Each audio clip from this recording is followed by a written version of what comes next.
नमस्कार। एक बार फिर से बहुत बहुत स्वागत है आप सभी का परीक्षा वर्ल्ड के इस यूट्यूब चैनल में। दोस्तों, आज का यह जो वीडियो हमारा है, यह वीडियो यूपीपीएससी पीईटी के लिए बहुत ही ज़्यादा मोस्ट इम्पॉर्टेंट होने वाला है। इसे आप नोट डाउन कर लीजिएगा। यह वीडियो वेरी इंपॉर्टेंट होने वाला है पीईटी की परीक्षा के लिए, क्योंकि इस वीडियो में हम साइंस के जो मोस्ट सेलेक्टेड टॉपिक हो सकते हैं उन सभी को आज के इस वीडियो में डिस्कस करने वाले हैं।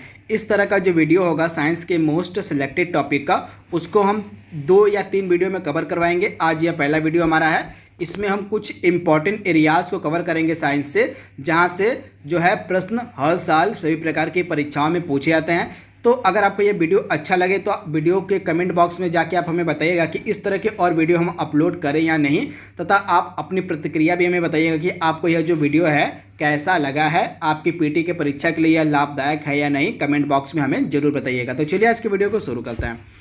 तो पहला हम डिस्कस करेंगे यहाँ पे अध्ययन का विषय और मतलब जो अध्ययन का विषय है और इस विषय का जो अध्ययन है किस एरियाज़ के अंतर्गत किया जाता है उसको हम इसमें कवर करने वाले हैं।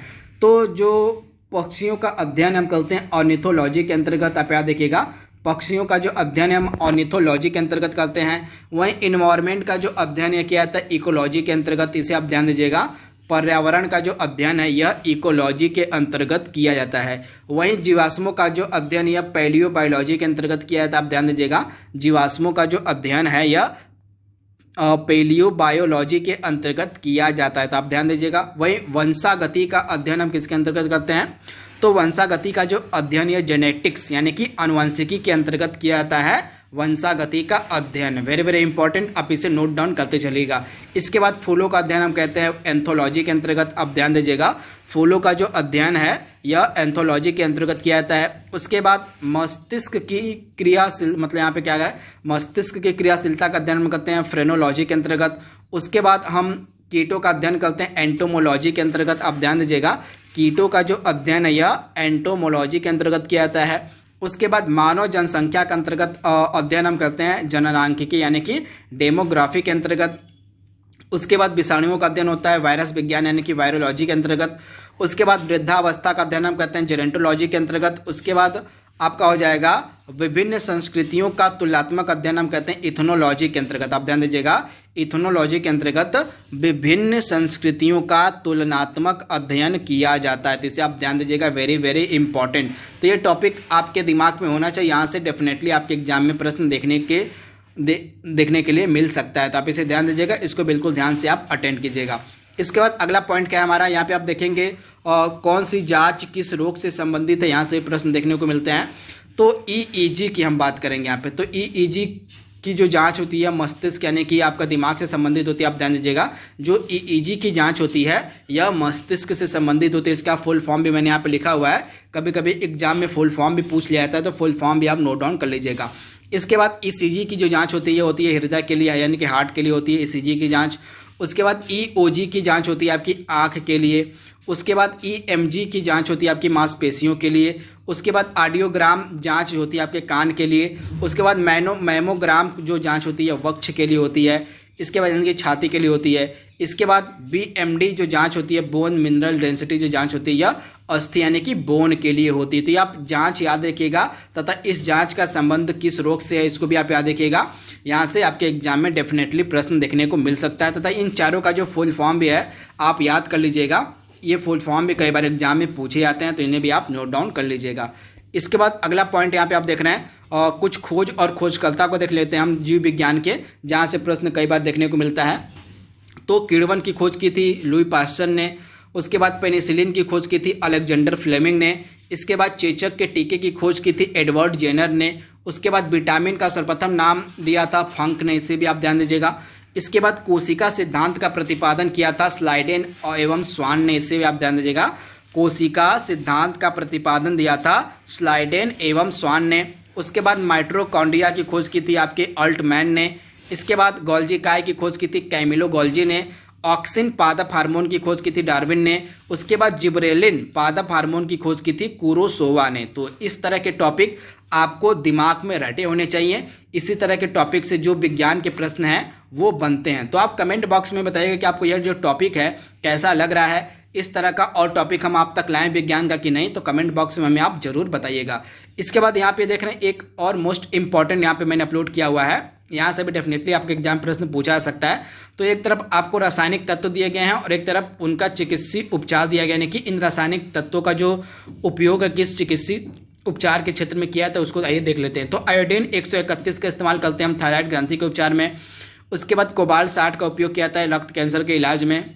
उसके बाद आर्सेनिक 74 का इस्तेमाल किया जाता है आपका ट्यूमर की पहचान में। उसके बाद सोडियम 24 का इस्तेमाल किया जाता है आपका रक्त व्यतिक्रम में। उसके बाद फास्फोरस 32 का इस्तेमाल करते हैं हम रक्त कैंसर के उपचार में। तो ये सभी रासायनिक तत्व और उनका जो उपयोग है चिकित्सा के क्षेत्र में किस प्रकार से किया जाता है इसको आपको याद रखना है।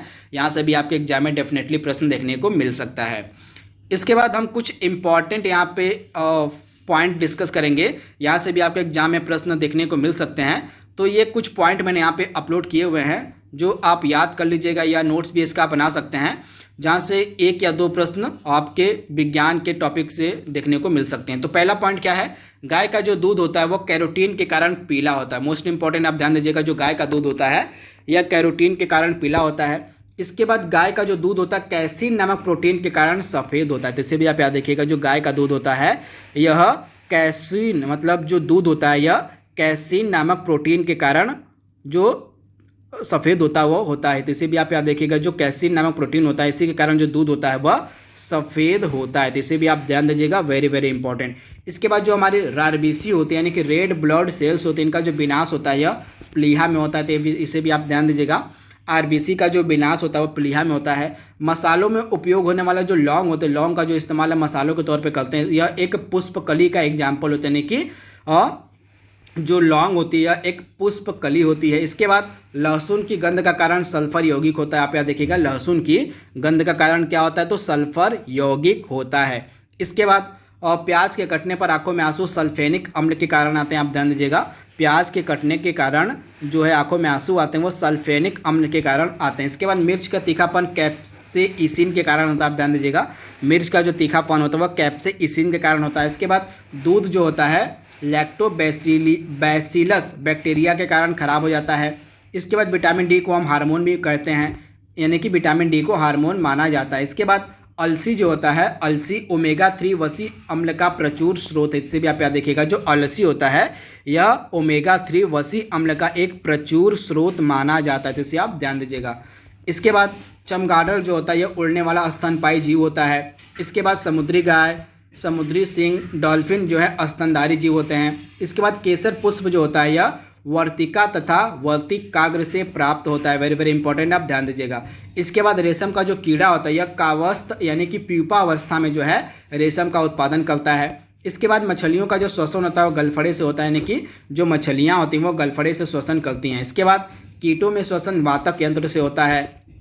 इसके बाद भोजन की विषाक्तता का कारण सैल्मोनेला बैसिलाई नामक जीवाणु होता है। जिसे आप याद देखिएगा, सैल्मोनेला बैसिलाई नामक बैक्टीरिया के कारण जो भोजन होता है वह विषाक्त हो जाता है। इसके बाद जो डाइटम होता है, डाइटम जल में पाया जाने वाला एक कोशिकीय शैवाल होता है। इस डाइटम का जो उपयोग है पानी में डूबने से हुई मृत्यु का पता लगाने के लिए किया जाता है। वेरी वेरी इंपॉर्टेंट, आप इसे ध्यान दीजिएगा। इसके बाद अगला फैक्ट यहाँ पे हमारा है, और पोलियो का टीका जो है जोनास साल्क ने विकसित किया था। मैटाक्स परीक्षण जो क्षय रोग यानी कि टीबी की पहचान के लिए किया जाता है। इसके बाद पारे की विषाक्तता का कारण होता है, यानी कि पारे की विषाक्तता के कारण जो है मीना माटा नामक बीमारी होती है। आप याद देखिएगा, पारे की विषाक्तता के कारण मीना माटा नामक बीमारी होने की रोग होता है। थैलेसीमिया के रोगी में जो होता है, जो व्यक्ति थैलेसीमिया से पीड़ित होता है, तो थैलेसीमिया के रोगी में हीमोग्लोबिन के संश्लेषण की क्षमता नहीं होती है, जिससे जो है थैलेसीमिया के पीड़ित व्यक्ति के शरीर में रक्त की कमी हो जाती है। तो इसे भी आप ध्यान दीजिएगा। इसके बाद यहाँ पे एक और पॉइंट है जो आप याद कर सकते हैं। एक तरफ मैंने सिद्धांत लिखा हुआ, उनके प्रतिपादक कौन है देख लेते हैं। तो उत्परिवर्तन का सिद्धांत दिया था ह्यूगो डी व्रीज ने। आप ध्यान दीजिएगा, उत्परिवर्तन का सिद्धांत दिया था ह्यूगो डी व्रीज ने। उपरान अवधारणा दी थी जैकब और मोनार्ड ने। विकास का सिद्धांत दिया था आपके डार्विन ने। उसके बाद एक जीन एक एंजाइम की अवधारणा दी थी बीडल और टैटम ने। तो इसे भी आप ध्यान दीजिएगा। इसके बाद अगला इंपॉर्टेंट है, और विभिन्न प्रकार के रंग और उनका जो रंग का कारण होता है, किस कारण से होता है उसको हमने यहाँ पे अपलोड किया हुआ है। तो सेब का जो लाल रंग होता है यह एंथोसाइनिन के कारण होता है। आप ध्यान दीजिएगा, सेब का जो लाल रंग होता है यह एंथोसाइनिन नामक वर्णक के कारण होता है। इसके बाद टमाटर का लाल रंग होता है लाइकोपीन नामक वर्णक के कारण। इसके बाद पपीते का लाल रंग होता है कैरिकाजेंथिन नामक वर्णक के कारण। इसके बाद गाजर का लाल रंग मतलब गाजर का रंग जो होता है वह कैरोटीन नामक वर्णक के कारण होता है। इसके बाद हल्दी का जो रंग पीला होता है यह जेंथोफिल नामक वर्णक के कारण होता है। तो इन सभी को भी आपको याद रखना है, यहाँ से भी आपके एग्जाम में प्रश्न देखने को मिल सकता है। तो यह हमारा लास्ट था। तो इसी तरह के और वीडियो अगर आपको चाहिए जीव मतलब विज्ञान से रिलेटेड तो कमेंट बॉक्स में आप हमें जरूर बताइएगा। तो आज के लिए बस इतना ही। Thank you, thanks for watching, thank you.